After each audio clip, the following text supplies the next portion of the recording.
Bitter cold temperatures chill out takes on a new meaning.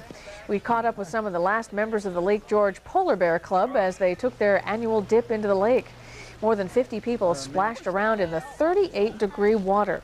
It's the club's 17th annual New Year's Day swim. Well, it just couldn't be New Year's Day, could it, without those brave and nearly bare souls who chill out to the extreme. We caught up with one of the last members of the Lake George Polar Club coming to shore after his freezing dip in the lake. More than 50 people jumped in earlier and splashed around in the 38-degree water. Not bad, they say, considering that the air temp was 10 degrees. The lake was so cold that it iced in spots. It was the 17th annual Polar Bear Swim, and Charlie Albert, fresh from his frigid dip, says they're not crazy. It's like making snowballs with your bare hands. You know how your hands get cold making a snowball? It's the same way. Actually, I think the more you go in, the less you feel the cold. Maybe it's because the body gets a little numb or what. I am not sure of that.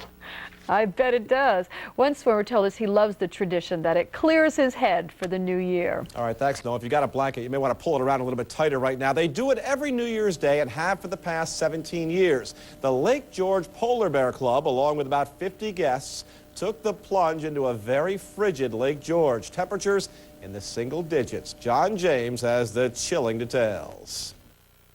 Just the sight of this sends a shiver up your spine. Goosebumps were the order of the day. The polar bears hit the water in force. Most of these folks do this every year.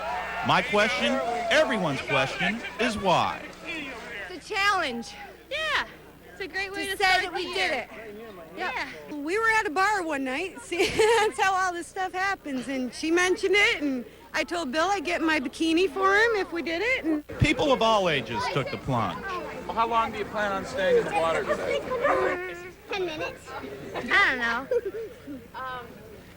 Probably between 10 and 15 minutes. No, I don't think you. You don't think so, Dad? I don't think it'll be that long. Dad was right. Erica was in for less than a minute. For first-timers, it's a charge. first time, it's cold.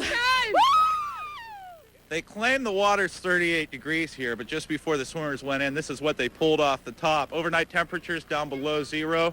Right now, 9. How's it feel to get in there? It's wonderful. I've been doing this for 7 years. It's great. You go in, ice cold, then you get numb. Feel nothing whatsoever. Then you come out. The numbness wears off and you feel pain. But then the pain wears off and you get pins and needles all over your body. And it's the most exhilarating feeling in the world. If you think this looks like fun and think you can shiver with the best of them, you haven't missed the boat. New Year's Day and then 4 weekends during the month of February for the Winter Carnival. My photographer wouldn't let me hear the end of it if I didn't take the plunge, so I gave it a try, and... Dad, I can't get out. I'm trapped. Dad, I can't get out. On ice in Shepherd's Cove, Lake George, John James, Fox News at 10.